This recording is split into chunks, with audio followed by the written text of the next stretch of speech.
Wow. So who else just watched Nadal's first round of the 2022 US Open? I mean, God, that was the coolest and most intense match I've ever watched. Okay, I might be hyping it up a little too much, but whatever. Because the young Australian, that is, Rinky Hijikata, was an amazing opponent. Sure, did I not know him before watching the first round of the US Open? Of course I didn't know him. But after watching this young dude perform, I can sure as hell say that Hijikata gained a fan. Because this dude showed 1,000% effort and just wouldn't give. Hell, if Nadal wasn't my favorite tennis player, then I absolutely would have been rooting for Hijikata in the match. But anyway, let's get back to the Nadal side of it all. Because Rafa might just be at the peak of his game at 36 years old.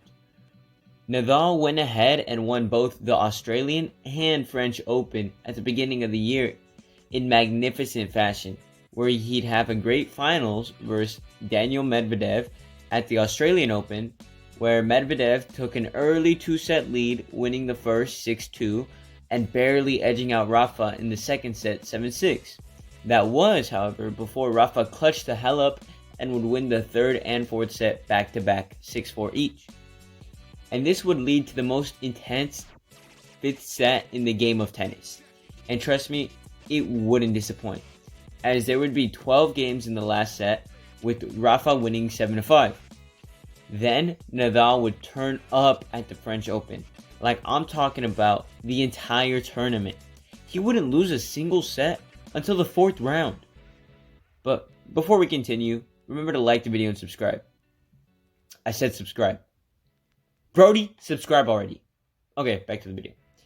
Then in the quarterfinals, he'd face off versus Novak Djokovic. And winning this match was important because I believe that there was a big majority of people out there who thought that Nadal wouldn't have won the Australian Open if Djokovic was allowed to play. So a lot of those Djokovic writers shut the heck up after Rafa Nadal beat the dude in 4 sets. Like, maybe the circumstances are different if they went head-to-head in Australia, but honestly, I don't care, because that is a what if, and what ifs are the dumbest thing on the internet in sports. Anyway, Nadal cooked Alexander Zverev in the semis after taking care of Djokovic, beating the German in 2 sets, which would ultimately set him up for the finals match versus 23-year-old Norwegian stud Casper Ruud. Too bad he'd be but a small smidge in what is Nadal's legacy, as Rafa would smoke Ruud in 3 sets, only giving up 6 points. Then came this year's Wimbledon, where Nadal was looking to get his 3rd straight Grand Slam, and Rafa managed to battle in 19 sets before reaching the semis. That is oh so many. But then news came that Rafa Nadal would have to drop out of Wimbledon because of a little old abdominal tear. Yeah, that's right. He beat the 11th ranked Taylor Fritz in 5 sets with a goddamn abdominal tear.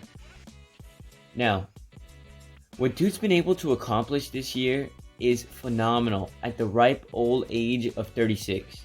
Did you hear me? I said 36. I mean, dude's got a great story coming to the US Open, coming off a big injury. How can you not like him? And with controversial figures in the sport right now, with guys like Novak Djokovic and Nick Kyrgios being on headlines for not so great reasons, don't really want to get into that. It really seems like tennis needs a good public figure, at least on the male side. Or in other words, tennis needs a hero. And who better than the very likable Rafael Nadal?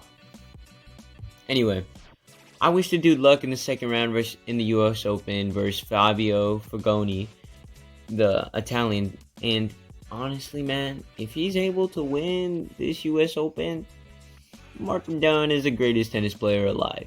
Anyway, deuces.